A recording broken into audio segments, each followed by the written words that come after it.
Hello friends, আমি সাবির তোমাদের জন্য আবারও নিয়ে এসেছি বাংলা ব্যাকরণের একটি গুরুত্বপূর্ণ অধ্যায় বাচ্য। আজকের ক্লাসে আমরা শিখব বাচ্য ও বাচ্চান্তর, অর্থাৎ বাচ্য কি, বাচ্য কাকে বলে, কটি শ্রেণীতে ভাগ করা যায় এবং বাচ্যের বৈশিষ্ট্যগুলোই বা কী, এবং সেই সঙ্গে সঙ্গে আমরা এক বাচ্য থেকে আরেকটি বাচ্চে কিভাবে রূপান্তর করব সেই বিষয়ে কিন্তু আমরা আজকে শিখব। তোমরা জানবে যে মাধ্যমিকের যে সিলেবাস রয়েছে সেখানে বাংলা ব্যাকরণের যে সিলেবাস রয়েছে সেই সিলেবাসের মধ্যে একেবারে শেষে যে চ্যাপ্টারটা বা অধ্যায়টা রয়েছে সেটি হলো বাচ্য। তো চলো বন্ধুরা শুরু করা যাক। আজকে বাচ্য সম্পর্কে বলতে গিয়ে প্রথমেই বলি যে বাচ্য কথাটি আসলে এসেছে কোথা থেকে? বচ ধাতু থেকে। এই বচ ধাতুর অর্থ হলো বক্তব্য বা কথা বলা আর কি। তো আমরা যখন আমাদের কথা বলি, আমাদের বক্তব্য প্রকাশ করি, তখন কিন্তু আমরা আমাদের পার্সোনালিটি, আমাদের ব্যক্তিত্ব অনুযায়ী এক এক রকমভাবে আমরা কথা বলি এক একজন মানুষ।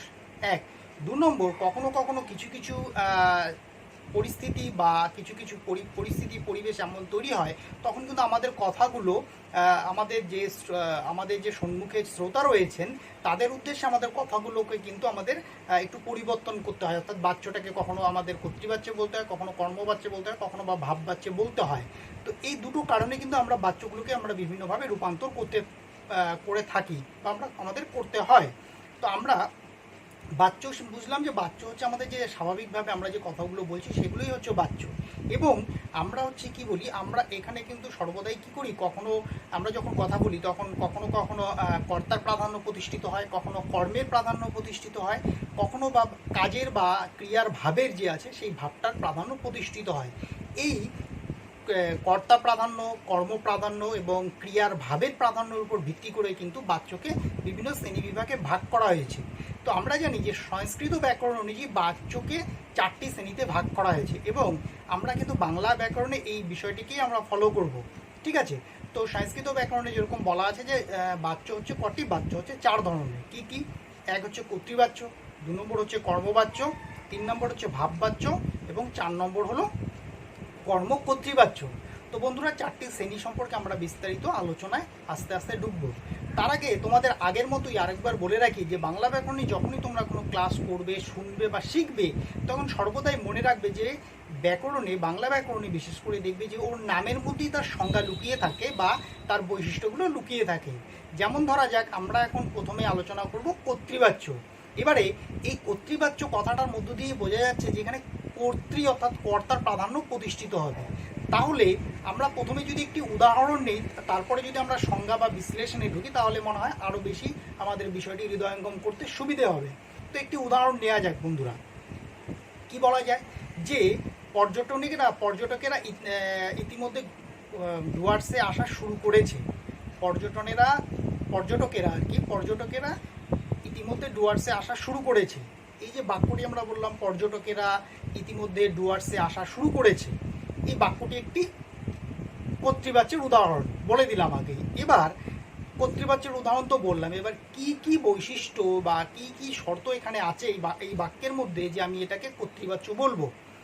সত্য নম্বর 1 যেটা আছে সেটা কি, যে এখানে আমি বলেছি পর্যটকেরা ইতিমধ্যে ডুয়ার্সে আসা শুরু করেছে। এই যে বাক্যটির মধ্যে প্রথমত কর্তাপদ যে রয়েছে পর্যটকেরা, এই পর্যটকেরা কিন্তু কর্তাপদ, এই কর্তাপদটি প্রাধান্য পেয়েছে। ঠিক আছে? আমরা যদি বিশ্লেষণ করি, আমরা যদি অনুভব করি তাহলে বুঝবো যে এখানে পর্যটকেরা নামক যে কর্তাপদ রয়েছে সেটি অনেক বেশিভাবে প্রাধান্য পেয়েছে, যেটা কর্তৃবাচ্যের একটি বৈশিষ্ট্য বটে। 2 নম্বর ক্রিয়াপদ কি আছে? আমি বলেছি পর্যটকেরা ডুয়ার্সে আসা শুরু করেছে হচ্ছে এখানে ক্রিয়াপদ, ক্রিয়াপদ। এবার এই ক্রিয়াপদটি কি আছে? ক্রিয়াপদটি কর্তার অনুগামী। ক্রিয়াপদ কর্তার অনুগামী। তাহলে এখানে কর্তা কি? কর্তা হচ্ছে পর্যটকেরার সঙ্গে কি হয়েছে? ক্রিয়াপদ শুরু করেছে। কোথায়? ডুয়ার্সে আসা শুরু করেছে। আমি শুরু করেছি, ক্রিয়াপদটা হচ্ছে কি? কর্তা, পর্যটকেরা এই কর্তার অনুগামী। এবার তোমাদের বিষয়টি আরও একটু ভালো করে খোলসা করে যদি বলি তাহলে এই অনুগামী ব্যাপারটা কি বা অনুযায়ী ব্যাপারটা কি? এটি আসলে যে কর্তা যেমনভাবে তার পুরুষ বা তার বচন চেঞ্জ করবে বা পরিবর্তন করবে, ঠিক তেমনিভাবে ক্রিয়াপদের বিভক্তিও পরিবর্তিত হবে। আমরা যদি একটি টেস্ট করি তাহলে খুব সহজেই ব্যাপারটা বোঝা যাবে যে কিভাবে পরিবর্তন হচ্ছে। যদি দেখা যায় যে ক্রিয়াপদ তার বিভক্তি কর্তা অনুযায়ী পরিবর্তন করছে কোনো বাক্যে, তাহলে বুঝে যাবে যে সেটি হচ্ছে অবশ্যই একটি কর্তৃবাচ্যের উদাহরণ। যেমন এখানে আছে পর্যটকেরা ডুয়ার্সে আসা শুরু করেছে। এবার পর্যটকেরা আমরা উদ্দেশ্যপদ বা কর্তাপদ, এই কর্তাপদটাকে আমরা পরিবর্তন করে অন্য কিছু পুরুষে নিয়ে যাই। ধরো আমিতে আসি, আমি পর্যটকেরা যাই আমি করে দিলাম এখানে উদ্দেশ্যপদটা বা কর্তাপদটি। তাহলে কি দাঁড়ায়? তাহলে দাঁড়ায় আমি ডুয়ার্সে আসা শুরু করেছে, তখন হবে না, তখন কি হবে? তখন হবে শুরু করেছি, আমি ডুয়ার্সে আসা বা ঘোরা শুরু করেছি। এই যে বিষয়টা আছে এখানে, তাহলে কি হলো? এখানে করেছে প্রথমে ছিল, পর্যটকেরা তার সঙ্গে করেছে, আবার আমি যখন হলো তখন হচ্ছে কি, তখন হয়ে গেল করেছি। ঠিক আমির জায়গায় যদি আমি অন্য কোনো পুরুষ বসাই বা তুমি বসাই, তাহলে হবে কি, তুমি ডুয়ার্সে আসা শুরু করেছো। তাহলে এরকম আমরা যত আমরা পুরুষ এবং বচন যখন চেঞ্জ করবো বা পরিবর্তন করতে থাকবো, তেমনিভাবে আমাদের ক্রিয়াপদটাও কিন্তু তার বিভক্তি পরিবর্তন করতে থাকবে। এই বিষয়টিকে বলা হয় ক্রিয়া কর্তার অনুগামী। ক্রিয়া এখানে কর্তার অনুগামী। তাহলে দুটো খুব প্রধান বৈশিষ্ট্য যেটা, সেটা হচ্ছে একটা হচ্ছে কর্তার প্রাধান্য কর্তৃবাচ্যে প্রতিষ্ঠিত হবে, 2 নম্বর হচ্ছে ক্রিয়াপদ কর্তার অনুগামী হবে। কিভাবে অনুগামী হবে সেটা আমি বিস্তারিত আলোচনা করলাম। এই দুটো বৈশিষ্ট্য যদি থাকে, তাহলে আমরা কিন্তু সেই বাক্যটিকে বা সেই বাক্যটিকেই বলো, সেটাকে কিন্তু আমরা কর্তৃবাচক খুব অনায়াসে বলতে পারি। এছাড়া আরও কিছু সুপ্ত বৈশিষ্ট্য থাকে, সেই বৈশিষ্ট্যগুলো সম্পর্কে আমরা যদি বলি, তাহলে দাঁড়ায় যে সাধারণভাবে আমরা যদি দেখি, তাহলে দেখবে যে কর্তৃবাচ্যের যে ব্যতিক্রম থাকতে পারে, কিন্তু সাধারণভাবে যদি আমরা দেখি, কর্তৃবাচ্যের যে ক্রিয়াপদটি হয় সেটা কিন্তু হয় মৌলিক ক্রিয়া হয়, নতুবা যৌগিক ক্রিয়া হয়। এই দুটো ক্রিয়াপদের মধ্যেই কিন্তু বিস্তার করে আর কি। যদি আমরা মানে তোমাদের যদি মৌলিক এবং যৌগিক ক্রিয়া কাকে বলে বা সংযোগমূলক ক্রিয়া কাকে বলে এগুলো বুঝতে কোনো অসুবিধা হয়ে থাকে, তাহলে আমাকে এই ভিডিওর কমেন্ট বক্সে তোমরা কমেন্ট করে জানাবে, আমি অবশ্যই তোমাদের কিন্তু সেগুলো বিস্তারিত আলোচনা করব। আজকে আর ওই আলোচনায় যাচ্ছি না, কারণ ওটি একটি বড় আলোচনা, সেটা ধাতু ও ক্রিয়াপদের চ্যাপ্টারে রয়েছে। যদি প্রয়োজন হয় আমি অবশ্যই আলোচনা করব। তাহলে দেখলাম যে আমরা সুপ্ত বৈশিষ্ট্যগুলোর মধ্যে যেগুলো বলছি সেগুলো হচ্ছে কি, ক্রিয়াপদটি কর্তৃবাচ্যের ক্রিয়াপদটি কি হয়, মৌলিক অথবা যৌগিক হয়ে থাকে। তাহলে এই বৈশিষ্ট্যগুলো থাকলে আমরা কিন্তু মোটামুটিভাবে কর্তৃবাচ্য বলবো। তাছাড়াও যদি বলি যে তাহলে কর্তার যে আছে, কর্তার মধ্যে সাধারণভাবে কি হয়, কোনো বিভক্তি যুক্ত হয় না বা শূন্য বিভক্তি হয়। যেমন ধরো রহিম ফুটবল খেলছে, অঙ্কিতা সুইমিং করছে, এই যে প্রত্যেকটার পদের মধ্যে দেখো যে শুভাশিসরা ডান্স করছে, হ্যাঁ, তারপরে ধরো বঙ্কিমচন্দ্র উপন্যাস লিখেছেন। এই যে বিষয়গুলো আছে, এই সমস্ত কিছুর মধ্যে দেখবে যে তোমাদের কর্তাপদ যে আছে, কর্তাপদগুলো কিন্তু বিভক্তি ছাড়া রয়েছে। তার সাধারণভাবে কিন্তু কর্তাপদগুলি বিভক্তি ছাড়া হয়ে থাকে। তাহলে এগুলো হচ্ছে আমাদের কর্তৃবাচ্যের বৈশিষ্ট্য। বোঝা গেল বন্ধুরা?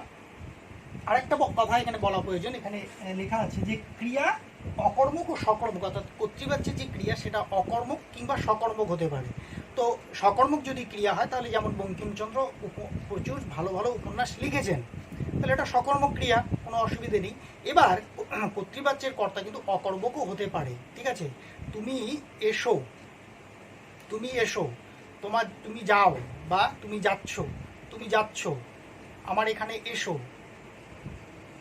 এই যে বিষয়গুলো আছে এগুলো কিন্তু আমাদের কর্তৃবাচ্যের কর্তা ছাড়া আর কি। ঠিক আছে, খাওয়া দাওয়া করে নিচ্ছি, আমি খাওয়া দাওয়া করে নিচ্ছি বা আমি খেয়ে নিচ্ছি। ঠিক আছে, এই যে বাক্যগুলো আছে, এই বাক্যগুলোর মধ্যে দেখো প্রত্যেকটি কর্তৃবাচ্যের উদাহরণ, কিন্তু এখানে কর্ম নেই। আমি খেয়ে নিচ্ছি, কি খেয়ে নিচ্ছি সেটা নেই, না থাকতেই পারে। অর্থাৎ কর্তৃবাচ্য কিন্তু তোমার সকর্মকও হতে পারে, অকর্মকও হতে পারে, এটাই বলার ছিল। 2 নম্বর আরও কিছু উদাহরণে বলছি, সেটা বৈশিষ্ট্যের কথা বলছি। সেটা হচ্ছে কি, যে কর্তৃবাচ্যে যদি দ্বিকর্মক ক্রিয়া থাকে, দ্বিকর্মক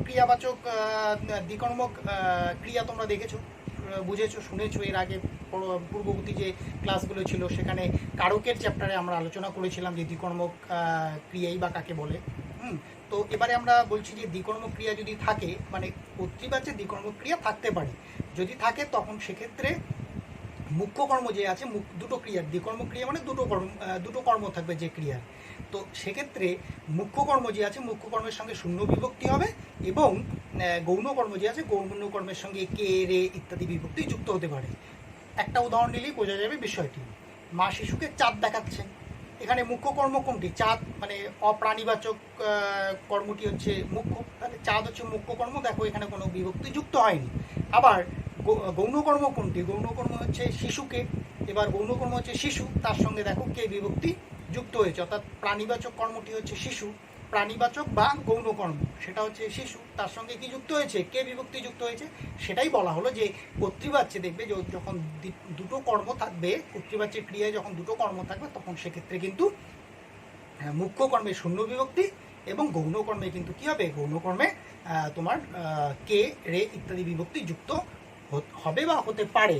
ঠিক আছে, তো এগুলো বললাম। এটা বলা হলো কর্তার প্রধান বাক্যের উদ্দেশ্য থাকবে, উদ্দেশ্য পদটি কর্তা থাকবে, সেটা বলা আছে। বিকর্ম ক্রিয়ার কথা বললাম, কর্তা পুরুষ ও বচন অনুসারে তার ক্রিয়াপদ পরিবর্তন করবে, এটাও বলা হলো। কর্তৃবাচ্যে ক্রিয়াপদটি সাধারণত মৌলিক কিংবা যৌগিক হয়, এটাও আমি বলেছি। তাহলে এই বিষয়গুলোকে নিয়ে আমরা যখন বলবো তখনই সেটাই হবে যে এই বৈশিষ্ট্যগুলো যে বাচ্চে থাকবে তখন সেই বাচ্যটিকে আমরা বলবো একটি কর্তৃবাচ্য। ঠিক আছে, তো বন্ধুরা এই বৈশিষ্ট্যগুলো থেকে আমি তোমাদের যদি বলি আরও একটু সুবিধা করে বা সহজ করে, তোমরা কিন্তু ওই দুটো বৈশিষ্ট্যকে, প্রধান দুটো বৈশিষ্ট্যকে কিন্তু সবসময় মাথায় রাখবে। এক, কর্তার প্রাধান্য, দুই হচ্ছে ক্রিয়া কর্তার অনুগামী। এই দুটো বৈশিষ্ট্যকে প্রধান হিসেবে ধরে তোমরা কিন্তু যদি বিশ্লেষণে যাও তাহলে কিন্তু তোমরা কিন্তু কর্তৃবাচ্য বুঝে যাবে যে এই বাচ্যটি বা এই বক্তব্যটি কর্তৃবাচ্য। উদাহরণ আমি একাধিক বলেছি, আরও 2-4টি উদাহরণ বলা যায়, অসুবিধার কিছু নেই। মধুসূদন মহাকাব্য লিখেছেন, এটাও কর্তৃবাচ্যের উদাহরণ। তো এরকম প্রচুর উদাহরণ রয়েছে, তো কর্তৃবাচ্যের উদাহরণ তো অভাব নেই, প্রচুর উদাহরণ আছে। এই প্রত্যেকটাই শুধু বিশ্লেষণটা একটা জায়গাতেই, যে কর্তার প্রাধান্য পেয়েছে আর হচ্ছে ক্রিয়া কর্তার অনুগামী, এই দুটো বৈশিষ্ট্যকে মাথায় রেখে বাদবাকি যে সুপ্ত বৈশিষ্ট্যগুলো আছে সেগুলোকেও আমরা আলোকপাত করে যদি বিচার করি তাহলে দেখবো যে কর্তৃবাচ্য খুব অনায়াসে আমরা বের করব। এবারে আসছি কর্মবাচ্যে। কর্তৃবাচ্যের যেমন কর্তার প্রাধান্য পায়, এখানে নাম থেকেই বুঝে গেছো হয়তো যে কর্মবাচ্যে কর্মের প্রাধান্য পাবে, কর্মবাচ্যে কর্মের প্রাধান্য প্রতিষ্ঠিত হবে। এবং কর্তৃবাচ্যে যেমন আমি তুলনামূলক আলোচনা করছি তাহলে বুঝতে হয়তো বেশি সুবিধা হবে। কর্তৃবাচ্যে যেমন ক্রিয়াপদ কর্তার অনুগামী হয়, কর্মবাচ্যে ঠিক তেমনি কী হবে? ক্রিয়াপদ কর্মের অনুগামী হবে। বোঝা গেল? এছাড়া কর্মবাচ্যে যে কর্তা থাকবে তার সঙ্গে বৈষ্ণরা বা এর বিভক্তি যুক্ত হতে পারে, কিংবা তার সঙ্গে কর্তৃক, দ্বারা প্রভৃতি অনুসর্গ যুক্ত হবে, বলা গেল। এবার দেখো আরও একটি, আমি যেগুলো বলছি সেগুলো প্রত্যেকটি এক একটি বৈশিষ্ট্য। আরেকটি খুব সুস্পষ্ট বৈশিষ্ট্য রয়েছে, সেটি কি? যে এক্ষেত্রে ক্রিয়াপদটি হবে একটি সংযোগমূলক ক্রিয়া। এই ক্ষেত্রে কর্মবাচ্যের ক্রিয়াটি বেশিরভাগ ক্ষেত্রে হবে সংযোগমূলক ক্রিয়া। বা আরও তোমাদের সুবিধার্থে যদি ভেঙে বলি তাহলে দেখবে যে ক্রিয়াপদটি হবে কিভাবে গঠিত হবে? ক্রিয়াপদটি গঠিত হবে একটি ক্রিয়া বিশেষণ এবং তার সঙ্গে একটি হ ধাতু সংযোগে কি হবে? একটি ক্রিয়াপদ গঠিত হবে। তো বন্ধুরা আমি এখানে উদাহরণগুলো লিখে রেখেছি, বৈশিষ্ট্যগুলো লিখে রেখেছি। দেখো, অকর্মক ক্রিয়ার কর্ম নেই, তাই অকর্মক ক্রিয়া কর্মবাচ্য হয় না। আরেকটি বৈশিষ্ট্য এখানে বলা প্রয়োজন, সেটা কি? অকর্মক ক্রিয়া, যদি কোনো অকর্মক ক্রিয়া থাকে তাহলে তার মানে অকর্মক ক্রিয়া মানে ওখানে কর্ম নেই। আর যেহেতু কর্মবাচ্যে কর্মের প্রাধান্যই প্রতিষ্ঠিত হয়, তাই কিন্তু অকর্মক ক্রিয়ার আমরা কখনোই কর্মবাচ্যে রূপান্তরিত করতে পারি না। কোনো অকর্মক ক্রিয়া যদি আমাদের দিয়ে দেয় এবং তারপর যদি বলে সেটা কর্মবাচ্যে রূপান্তরিত করো, তাহলে কিন্তু সেটা সম্ভব নয়। তার কারণ যেখানে কর্মই নেই সেখানে আমি কর্মের যে প্রাধান্য সেটাকে আমি কিভাবে প্রতিষ্ঠিত করব? সেটা তো সম্ভব নয়। তাহলে অকর্মক ক্রিয়া কিন্তু কর্মবাচ্য হয় না। আচ্ছা, বাদ বাকি বৈশিষ্ট্যগুলো যেগুলো বলেছি সেগুলোই যে আরও একবার বলছি তোমাদের সুবিধার্থে, যে প্রথমত কর্মবাচ্যে হচ্ছে যে ক্রিয়াপদ, কর্মবাচ্যে হচ্ছে কর্মপদের প্রাধান্য প্রতিষ্ঠিত হয়। আমি 1 নম্বর 2 নম্বর করে বলছি, সুবিধা হবে। কর্মবাচ্যে কর্মপদের প্রাধান্য প্রতিষ্ঠিত হয় 1। 2 নম্বর, কর্মবাচ্যের যে ক্রিয়াপদ রয়েছে সেই ক্রিয়াপদ কর্মপদের অনুগামী হয় নাকি কর্তৃপদের। 2 নম্বর বৈশিষ্ট্য গেল। 3 নম্বর, কর্মবাচ্যের যে ক্রিয়াপদটি রয়েছে সেই ক্রিয়াপদটি আমরা বেশিরভাগ ক্ষেত্রেই দেখব যে সেটি সংযোগমূলক ক্রিয়া, কিংবা ক্রিয়াপদটি এমনভাবে গঠিত হবে, কিভাবে গঠিত হবে? একটি ক্রিয়া বিশেষণ এবং তার সঙ্গে একটি হ ধাতুর সহযোগে একটি ক্রিয়াপদ গঠিত হবে। 3 নম্বর গেল। 4 নম্বর বৈশিষ্ট্য যদি বলি তাহলে বলবো যে কর্মবাচ্যে যে কর্তাপদটি আছে সেই কর্তাপদটির সঙ্গে হয় বৈষ্ণরা নয় রে, হয় বৈষ্ণরা নয় এর, কিংবা কর্তৃক, দ্বারা ইত্যাদি অনুসর্গ যুক্ত হবে। হয় বৈষ্ণরা এর বিভক্তি যুক্ত হবে কর্তার সঙ্গে, নতুবা কর্তৃক, দ্বারা প্রভৃতি অনুসর্গ যুক্ত হয়ে কর্তাপদটি গঠিত হবে। তাহলে এই 4টি বৈশিষ্ট্য আমাদের যদি আমরা মাথায় রাখি তাহলে কিন্তু আমাদের কর্মবাচ্য খুব সহজেই বুঝে যাব। এবার দু একটি উদাহরণের মধ্য দিয়ে বিষয়টিতে প্রবেশ করা যায়। যেমন কপালকুণ বঙ্কিম, আমরা যদি কর্তৃবাচ্যে আসি, কর্তৃবাচ্যের একটা উদাহরণ হচ্ছে বঙ্কিমচন্দ্র কপালকুণ্ডলা উপন্যাস লেখেন। এটারই যদি আমরা কর্মবাচ্যে যাই তাহলে কী হবে, যেহেতু এটা কর্ম আছে, সকর্মক্রিয়া, তাহলে এটা কর্মবাচ্যে পরিণত করা যাবে কি, যে বঙ্কিমচন্দ্র কর্তৃক কপালকুণ্ডলা উপন্যাস লেখেন, তো লিখিত হয়েছে। বঙ্কিমচন্দ্র কর্তৃক কপালকুণ্ডলা উপন্যাস লিখিত হয়েছে, ঠিক আছে। তাহলে কি, এবার আমরা আগের যে বৈশিষ্ট্যগুলো আছে যেগুলো আলোচনা করলাম, সেই বৈশিষ্ট্যগুলো এই বাক্যটির মধ্যে আছে কিনা সেটা দেখে নিই। প্রথমত, বঙ্কিমচন্দ্র কর্তৃক কপালকুণ্ডলা উপন্যাস রচিত হয়েছে বা লিখিত হয়েছে। প্রথমত হচ্ছে এখানে দেখো বঙ্কিমচন্দ্র, আমি যেটা বলেছি কর্তাপদের সঙ্গে কর্তৃক বা দ্বারা বা হচ্ছে বৈষ্ণব এর বিভক্তি যুক্ত হয়। এক্ষেত্রে দেখলাম যে কর্তৃক একটি অনুসর্গ যুক্ত হয়েছে, এক নম্বর বৈশিষ্ট্য হয়ে গেল। এবারে দেখি যে প্রথমত কর্মের প্রাধান্য পেয়েছে, যেটা আগেই বলা উচিত ছিল, যে এই যে বাক্যটি বা বাচ্যটি আছে বঙ্কিমচন্দ্র কর্তৃক কপালকুণ্ডলা উপন্যাস রচিত হয়েছে, এই বাক্যটির মধ্যে কিন্তু কি পেয়েছে, প্রথমত প্রাধান্য পেয়েছে কর্মপদের। এখানে ক্রিয়াপদের, কর্তাপদের নয়, কর্মপদের প্রাধান্য পেয়েছে। 2 নম্বর বৈশিষ্ট্য হলো। 3 নম্বর যেটা বলবো সেটা হচ্ছে কি, বঙ্কিমচন্দ্র কর্তৃক কপালকুণ্ডলা উপন্যাস রচিত হয়েছে। এই যে রচিত হয়েছে, এই যে হয়েছে, ক্রিয়াপদটি রয়েছে, এই ক্রিয়াপদটি কর্তার অনুগামী নয়, কর্মের অনুগামী। কর্ম কোনটি, কপালকুণ্ডলা উপন্যাস। বঙ্কিমচন্দ্র কর্তৃক কপালকুণ্ডলা উপন্যাস, এই যে কপালকুণ্ডলা উপন্যাস, এটা হচ্ছে কর্মপদ, এই কপালকুণ্ডলা উপন্যাসের অনুগামী হয়েছে ক্রিয়াপদটি। তাহলে এই বৈশিষ্ট্যগুলো আছে। আর আরেকটি বৈশিষ্ট্য, যেটা 4 নম্বর বৈশিষ্ট্য, সেটা হচ্ছে কি, যে ক্রিয়াপদটি দেখো, ক্রিয়াপদটিতে কি আছে, বঙ্কিমচন্দ্র কর্তৃক কপালকুণ্ডলা উপন্যাস রচিত হয়েছে বা লিখিত হয়েছে। আমি একটু আগেই বললাম যে ক্রিয়াপদটি কি হয়, ক্রিয়াপদটি সংযোগমূলক ক্রিয়া হয়। আরও সুবিধার জন্য কি বললাম, যে ক্রিয়াপদটি ক্রিয়া বিশেষণ যোগ হ, ক্রিয়া বিশেষণ যোগ হ ধাতু যোগে গঠিত হয়। দেখো এক্ষেত্রে তাই হয়েছে, যে রচিত হয়েছে, এই রচিত হ, তার সঙ্গে হ ধাতু যুক্ত হয়ে রচিত হয়েছে বা লিখিত হয়েছে। এই লিখিত ক্রিয়াপদের সঙ্গে হ যুক্ত হয়ে লিখিত হয়েছে একটি সংযোগমূলক ক্রিয়া বা হ ধাতু নিষ্পন্ন একটা ক্রিয়া কিন্তু এখানে প্রতিষ্ঠিত হলো। তাহলে প্রত্যেকটি যে 4টি বৈশিষ্ট্য বললাম, প্রত্যেকটি বৈশিষ্ট্য কিন্তু আমাদের এই যে কর্মবাচ্য যেটা বললাম, বঙ্কিমচন্দ্র কর্তৃক কপালকুণ্ডলা উপন্যাস লিখিত হয়েছে বা রচিত, প্রত্যেক 4টি বৈশিষ্ট্য কিন্তু সুস্পষ্টভাবে এখানে মানে দেখা যাচ্ছে। তাই আমরা এটাকে কর্মবাচ্য বলবো। এক্ষেত্রেও বলি, মানে সহজ করে বলি, প্রধান যে 2টো বৈশিষ্ট্য সেটাকে মাথায় রাখবে, বা এক্ষেত্রে 4টা বৈশিষ্ট্য, 4টা বৈশিষ্ট্যই মাথায় রাখা যায়। এক লাইনে যদি বলতে বলো তাহলে হচ্ছে কর্মের প্রাধান্য, 2 নম্বর হচ্ছে, এক লাইনে বলবো, কর্মের প্রাধান্য, 2 নম্বর হচ্ছে ক্রিয়াপদ কর্মের অনুগামী, 3 নম্বর হচ্ছে কর্তা পদের সঙ্গে বৈষ্ণব বা এর বিভক্তি কিংবা কর্তৃক দ্বারা দিয়ে প্রভৃতি অনুসর্গযুক্ত, ঠিক আছে, 3 নম্বর। আর 4 নম্বর যেটা হচ্ছে সেটা হচ্ছে যে ক্রিয়াপদটি কী হবে, ক্রিয়াপদটি সংযোগমূলক হবে বা হ ধাতু নিষ্পন্ন হবে বা হ ধাতু সহযোগে গঠিত হবে। খুব সিম্পল, খুবই সোজা, ঠিক আছে। এভাবে কিন্তু আমরা প্রত্যেকটা কর্মবাচ্যে এই 4টি বৈশিষ্ট্য খুঁজে পাবো। অন্য একটি কর্মবাচ্যে যাই, পুলিশ কর্তৃক চোরটি ধৃত হলো। পুলিশ কর্তৃক চোরটি ধৃত হলো, এই যে দেখো পুলিশ তার সঙ্গে কর্তৃক যুক্ত হয়েছে, চোরটি ধৃত হলো, অর্থাৎ এই যে ধৃত হলো ক্রিয়াপদ, এই ক্রিয়াপদ চোরটি যে কর্মপদরা রয়েছে, এই চোরটি কর্মপদের অনুগামী। আর কি, ওই যে ধৃত হলো হ ধাতু নিষ্পন্ন একটি আমরা কি দেখলাম, সংযোগমূলক ক্রিয়া আমরা দেখলাম। তাহলে এইভাবে দেখবে প্রত্যেক বৈশিষ্ট্য, প্রত্যেক কর্মবাচ্যে কিন্তু এই 4টি বৈশিষ্ট্য আমরা পাবো।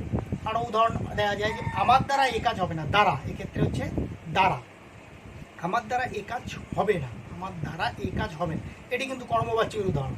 এবার দেখো, আমার দ্বারা এই কাজ হবে না, এই যে কর্মবাচ্যটি রয়েছে, এক্ষেত্রে কর্তৃপদ হচ্ছে আমি, তার সঙ্গে বৈষ্ণব বিভক্তি যুক্ত হয়ে কি হয়েছে, আমার, আমি তার সঙ্গে বৈষ্ণব বিভক্তি যুক্ত হয়ে আমার হয়েছে, ঠিক আছে। এবার কর্তৃক না ব্যবহৃত, এখানে দ্বারা হয়েছে, আমি বলেছিলাম যে কর্তৃক বা দ্বারা হতে পারে, দ্বারা যুক্ত হয়েছে হলো। এবার আমার দ্বারা এই কাজ হবে না, কাজ হ যুক্ত একটি সংযোগমূলক ক্রিয়া আছে এবং ক্রিয়াপদটি কর্মপদের অনুগামী হয়েছে, তাহলে এটাই কর্মবাচ্য।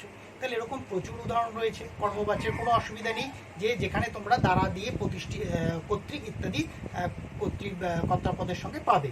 আরেকটি কথা বলে রাখা প্রয়োজন, যে অকর্মক্রিয়ার কিন্তু কি হবে না, কর্মবাচ্য হবে না। কেন? কারণ অকর্মক ক্রিয়া মানে কি, যে ক্রিয়াতে কর্ম নেই। আর কর্মবাচ্য হচ্ছে কি, কর্মবাচ্য সেই বাচ্য যেখানে কর্মপদের প্রাধান্য পাবে।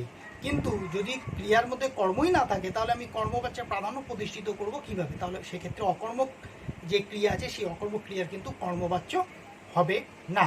তো বোঝা গেল, এই হচ্ছে কর্মবাচ্য, কর্তৃবাচ্য, কর্মবাচ্য গেল। এবারে আসছি আমরা ভাববাচ্যে। ভাববাচ্য কি? ভাববাচ্য হচ্ছে যে বাচ্য, আমরা ভাববাচ্যের একটা উদাহরণে আসছি। উদাহরণটি কীরকম? এরকম আসছি যে কখন আসা হলো, বাজারে যাওয়া হয়েছিল, বাজারে যাওয়া হয়েছিল, বাজারে যাওয়া হয়েছিল, যাওয়া হবে, সিনেমা যাওয়া হবে, ঠিক আছে, আমাদের বাড়িতে আসা হোক একবার, আমাদের বাড়িতে আসা হোক একবার। এই প্রত্যেকটি ক্ষেত্রে আমরা যদি দেখি তাহলে হচ্ছে আমাদের যে ক্রিয়ার ভাব, সেই ক্রিয়ার ভাবটি কিন্তু এখানে প্রাধান্য পেয়েছে। আমাদের বাড়িতে আসা হোক একবার, এই যে বাক্যটি বা বাচ্যটি আছে এখানে কিন্তু ক্রিয়ার যে ভাবটি সেটাই কিন্তু প্রাধান্য পেয়েছে। বৈশিষ্ট্যে কি বলছে? ভাববাচ্যের বৈশিষ্ট্য বলছে ক্রিয়ার ভাব প্রাধান্য পায়, ক্রিয়ার ভাব প্রাধান্য পায়।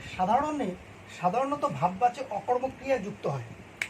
সাধারণভাবে আমরা ভাববাচ্য যদি দেখি প্রত্যেকটা ক্ষেত্রেই দেখবো যে, বেশিরভাগ ক্ষেত্রেই দেখবো যে অকর্মক ক্রিয়া। আমাদের বাড়িতে একবার আসা হোক, বাজারে যাওয়া হয়েছিল, ঠিক আছে, এগুলো কিন্তু অকর্মক ক্রিয়ারই একটি রূপান্তর মাত্র আর কি। বা আমরা যদি বলি যে আসা হোক, এই যে আসা হোক, ঠিক আছে, চলো যাওয়া হোক, যাওয়া যাক, যাওয়া যাক, যাওয়া যাক, আসা হোক, এই প্রত্যেকটি ক্রিয়াপদই কিছু অকর্মক ক্রিয়া। অর্থাৎ ভাববাচ্যে কী হয়? ভাববাচ্যে বেশিরভাগ ক্ষেত্রে আমরা দেখবো যে অকর্মক ক্রিয়া যুক্ত হয়। তবে মাথায় রাখবে যে অকর্মক ক্রিয়াই শুধু যে ভাববাচ্য হবে তা নয়, অর্থাৎ সকর্মক ক্রিয়ার ভাববাচ্যও হতে পারে। কীরকম? একটি উদাহরণ দিয়ে ব্যাপারটা বোঝানো যাক। যে আমার আজ বিরিয়ানি খাওয়া হবে না, এই কথাটা যদি বলি আমার আজ বিরিয়ানি খাওয়া হবে না, এবার দেখো এখানে একটা সুস্পষ্ট কর্ম রয়েছে, সেটা কি? বিরিয়ানি। বিরিয়ানি কথাটি হচ্ছে সুস্পষ্ট একটা কর্ম, তাহলে এটাও কিন্তু আমরা ভাববাচ্যে করতে পারছি যে আমার আজ বিরিয়ানি খাওয়া হবে না, আমার আজ বিরিয়ানি খাওয়া হবে না। এখানে কিন্তু বিরিয়ানি নামক যে কর্মটি রয়েছে সেই কর্মটি থাকা সত্ত্বেও এটি ভাববাচ্যে করা যাচ্ছে। অর্থাৎ মানে কি বলবো, সকর্ম ক্রিয়ারও কিন্তু ভাববাচ্যে পরিণত করা অসম্ভব কিছু নেই, বা করা যায়। বা তুমি তোমার কাগজ পড়া হয়েছে, তোমার আজকের কাগজ পড়েছো, বা তোমার আজকের কাগজ পড়েছো তো হবে না, বলবো যে তোমার আজকের কাগজ পড়া হয়েছে। এক্ষেত্রেও দেখো একটা কর্ম রয়েছে, কাগজ, কাগজ পড়া হয়েছে, কাগজটা কর্ম, তাহলে সেক্ষেত্রেও কিন্তু কি আমরা ভাববাচ্য করতে পারছি। এবার দেখবে যদি তুমি ভাববাচ্য এবং কর্মবাচ্যের মধ্যে একটু পার্থক্য করো, তাহলে তুলনামূলক আলোচনা করো, তাহলে বিষয়টি আরও খুব ভালোভাবে পরিস্ফুট হবে। কীরকম? ভাববাচ্যে কিন্তু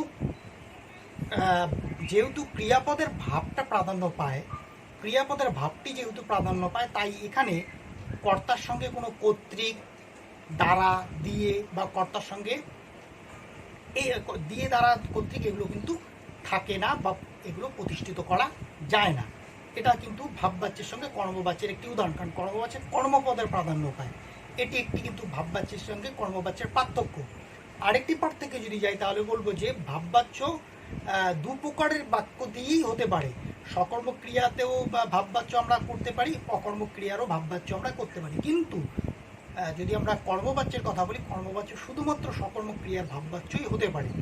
এবারে আমরা যে তিন প্রকার বাচ্যের কথা বললাম, কর্তৃবাচ্য, কর্মবাচ্য, ভাববাচ্য, এবার এটার তুলনামূলক আলোচনা কিন্তু আমরা করেছি। এবার একটি বাচ্যকে নিয়ে আমরা তিনটি বাচ্য কিভাবে করি, বাকি দুটি কিভাবে করা যায় সেটির দিকে আমরা যাই, তুলনামূলকভাবে যাই, তাহলে কিন্তু আমাদের বিষয়টি বুঝতে আরও বেশি সুবিধা হবে। একটি কর্তৃবাচ্য বলবো, প্রথমে একটি কর্তৃবাচ্য বলবো, যে কি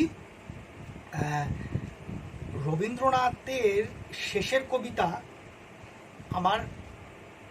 আমি পড়েছি, আমি রবীন্দ্রনাথের শেষের কবিতা পড়েছি। একটা সলিড কর্তৃবাচ্য, কোনো সন্দেহ নেই, আমি রবীন্দ্রনাথের শেষের কবিতা পড়েছি। এই বাচ্যটিকে আমি এবার কর্মে বাচ্চে নিয়ে যাবো। এখানে যেহেতু কর্তার প্রাধান্য পেয়েছে, আমার কথা বলছি, আমি রবীন্দ্রনাথের শেষের কবিতা পড়েছি, কর্তৃবাচ্য আমি, অর্থাৎ কর্তা প্রাধান্য পেয়েছে। কর্মবাচ্যে যাই, কর্মটা কি? পড়েছি তো ক্রিয়া, কর্ম কি? রবীন্দ্রনাথের শেষের কবিতা। এবার কর্মের প্রাধান্য প্রতিষ্ঠিত করতে গেলে আমাকে কি করতে হবে? আমাকে এই উদ্দেশ্য পদের সঙ্গে আমি উদ্দেশ্য পদের সঙ্গে এর বা বৈষ্ণব বিভক্তি বা তার সঙ্গে কর্তৃক বা কি বলবো দ্বারা দিয়ে যুক্ত হতে হবে। এক্ষেত্রে আমি যদি মানে উপযোগী করতে যাই তাহলে কি হয়, আমার দ্বারা কর্মবাচ্য করব, আমার দ্বারা রবীন্দ্রনাথের শেষের কবিতা পঠিত হয়েছে। বোঝা গেল? এবার এটাই যদি আমি ভাববাচ্যে এটাই যদি আমি ভাববাচ্যে যাই, এই বাক্যটিকে যদি আমরা ভাববাচ্যে যাই তাহলে কি দাঁড়াবে, আমার রবীন্দ্রনাথের শেষের কবিতা পড়া হয়েছে।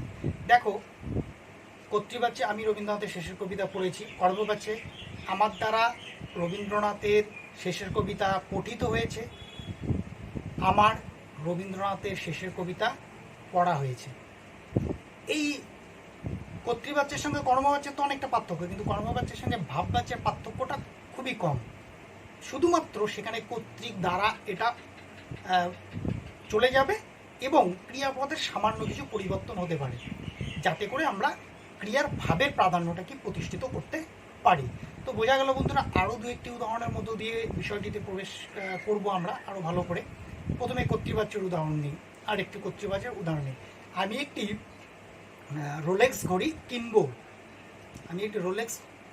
কিনবো, কর্তৃবাচ্য আমার দ্বারা একটি রোলেক্স ঘড়ি কৃত হবে, কর্মবাচ্য আমার একটি রোলেক্স ঘড়ি কেনা হবে, ভাববাচ্য। তাহলে বোঝা গেল কোথায় কর্তৃবাচ্য, কর্মবাচ্য এবং ভাববাচ্যের বিষয়টা দাঁড়িয়ে আছে।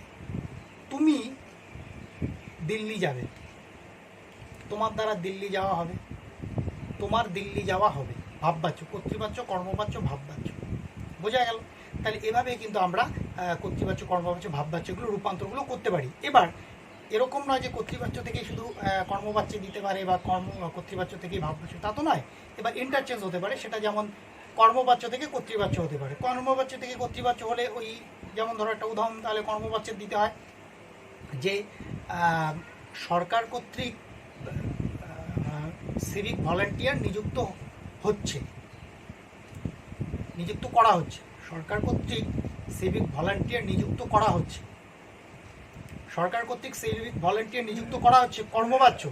কর্তৃবাচ্যে যদি যাই তাহলে কর্তার প্রাধান্য দিতে হবে, সরকার সিভিক ভলান্টিয়ার নিযুক্ত করছে, কর্তৃবাচ্য হয়ে গেল।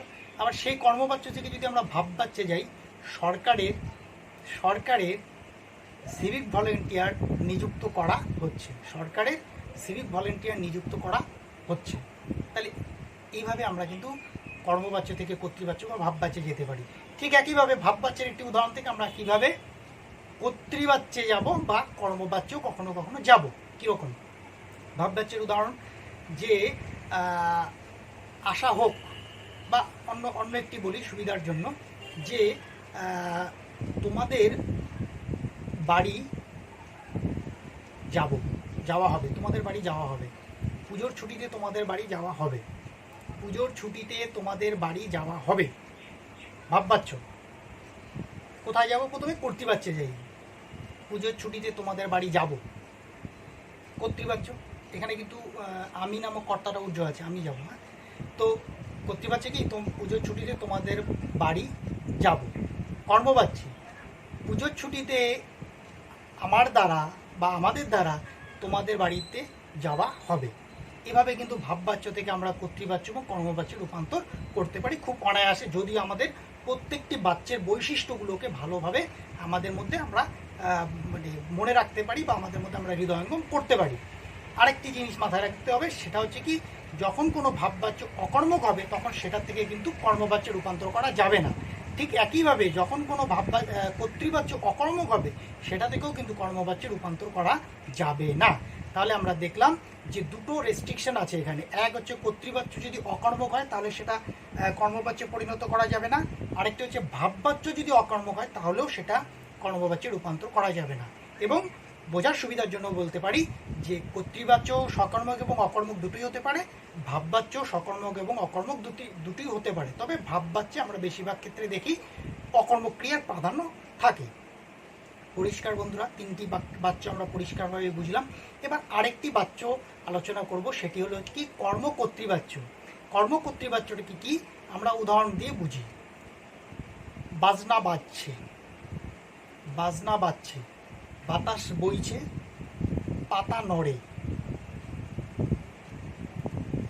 এই তো, আর কি বলবো, আরও আছে, ঘন্টা বাজছে যদি বলি, এগুলোই আসবে ঘুরে ফিরে। ঘন্টা বাজছে, বাতাস ওড়ে, পাতা নড়ে। প্রত্যেকটা বাক্যের মধ্যে আমরা একটা জিনিস দেখতে পাই, সেটি কি, যে এই যে ঘন্টা বাজছে, বাতাস ওড়ে আর পাতা নড়ে, ঘন্টা হচ্ছে এখানে কর্তার কাজ করছে। আসলে কি ঘন্টা কর্তা, মানে ও ডুয়ার বা ও কি কাজ করতে পারে? ঘন্টা একটি জড় বস্তু, ও তো কাজ করার, কেউ ওকে বাজাচ্ছে, কিন্তু বাক্যে যেটা বোঝাচ্ছে, বাক্যে কিন্তু ওর নিজের কাজ করাটাই বোঝাচ্ছে, যেন ঘন্টাই বাজছে। তাহলে এই জাতীয় ক্ষেত্রে দেখো, বাজছে ক্রিয়াপদের সঙ্গে ঘন্টা, ঘন্টা যে কর্মপদই, এটা কর্মপদ কর্তৃপদ হিসেবে ব্যবহৃত হয়েছে। ঘন্টা কর্মপদ কর্তৃপদ হিসেবে ব্যবহৃত হয়েছে, এবং ঘন্টা নামক কর্তৃপদ কী হয়েছে, ক্রিয়াপদের অনুযায়ী। ঘন্টা বাজছে, বাতাস উড়ছে বা বইছে, পাতা নড়ে, এই প্রত্যেকটা দেখবো যে কর্মপদ অনুযায়ী ক্রিয়াপদটা রচিত হচ্ছে, বা কী বলবো, সেটা ক্রিয়াপদটা পরিবর্তিত হচ্ছে, বা ক্রিয়াপদ কর্ম অনুগামী হচ্ছে। এটা আমাদের মূল বৈশিষ্ট্য নয়। মূল বৈশিষ্ট্য কোনটি? মূল বৈশিষ্ট্য হচ্ছে কর্মপদ কর্তার রূপ ধারণ করছে। কর্মপদ কর্তার রূপ ধারণ করছে। বাজনা নিজে বাজার কথা নয়, কেউ বাজাচ্ছে, কিন্তু সেটি এখানে বলা নেই যে বাজনা বাজছে বলছি। বাতাস উঠছে, বাতাস বইছে, ঠিক আছে, বা পাতা নড়ছে। এই যে পাতা নড়ার বিষয়টা, এটা বাতাস বইছে তার কারণেই হোক বা যে কারণেই হোক না কেন, পাতা তো নিজস্ব ক্ষমতা নেই নড়ার সেরকমভাবে, ঠিক আছে, বিজ্ঞানের বিষয়ে যাচ্ছি না আমি, তো এই জড়বস্তু হিসেবেই কল্পনা করে বলছি। তো সেক্ষেত্রে আমরা সেটাকে কিন্তু আমরা বলবো কর্মকর্তৃবাচ্য কর্তা। তাহলে এই আমরা এর আগেও পড়েছিলাম কারকের অধ্যায়ে, যখন বলেছিলাম এই কর্তাগুলোকে কর্মকর্তৃবাচ্যের কর্তা বলা হয়, আর বাক্যগুলো যে আছে এই বাক্যগুলোকে আমরা বলবো কর্মকর্তৃবাচ্য, ঠিক আছে। কর্তার উল্লেখ থাকে না, কর্তার উল্লেখ থাকে না। ওই যে বাজনা বাজছে, কে বাজাচ্ছে সেই কর্তার উল্লেখ কিন্তু নেই, কর্মটাই কর্তাপদের স্থান নেয়। কর্তার উল্লেখ থাকে না, কর্মস্থানীয় পদটি কর্তার মতো কাজ করে। কর্মস্থানীয় যে পদটি আছে, বাজনা বলো, কি বলবো, পাতা বলো, সেই পদটি কি করছে, সেই পদটি কর্তার স্থান নিচ্ছে। যেমন ঢাক বাজে, বায়ু ওড়ে, পাতা নড়ে, ঘুড়ি ওড়ে, ঠিক আছে। এগুলি হচ্ছে কর্মকর্তৃবাচ্য। আর একটি খুব ভালো করে মনে রাখা প্রয়োজন, কর্মকর্তৃবাচ্যের কিন্তু কোনো অন্য বাচ্যে রূপান্তর হবে না। কর্মকর্তৃবাচ্য থেকে কোনো অন্য বাচ্যে রূপান্তর হবে না, এবং সেটা পরীক্ষাতে কিন্তু দেয়ও না। তো বন্ধুরা, এইভাবে আমরা বাচ্চের শ্রেণীবিভাগগুলো জানলাম, তার বৈশিষ্ট্যগুলো জানলাম, এবং বাচ্চের যে রূপান্তরগুলো সেগুলোও কিন্তু আমরা খুব সহজেই জেনে গেলাম। তো আমি তোমাদের কাছে আশা রাখবো যে তোমরা আরও বেশি করে প্র্যাকটিস করো, সমস্যায় পড়ো। সমস্যায় যতক্ষণ না পড়বে ততক্ষণ পর্যন্ত কিন্তু তোমাদের বিষয়গুলোকে সহজ সরল হবে না। কারণ সমস্যায় পড়বে তখনই যখন তোমরা অনেক বেশি প্র্যাকটিস করবে, ঠিক আছে, অনেক বেশি কোশ্চেন ব্যাংক থেকে বলো, যে কোনো জায়গায় যেখানে দেখবে যে রূপান্তরগুলো আছে।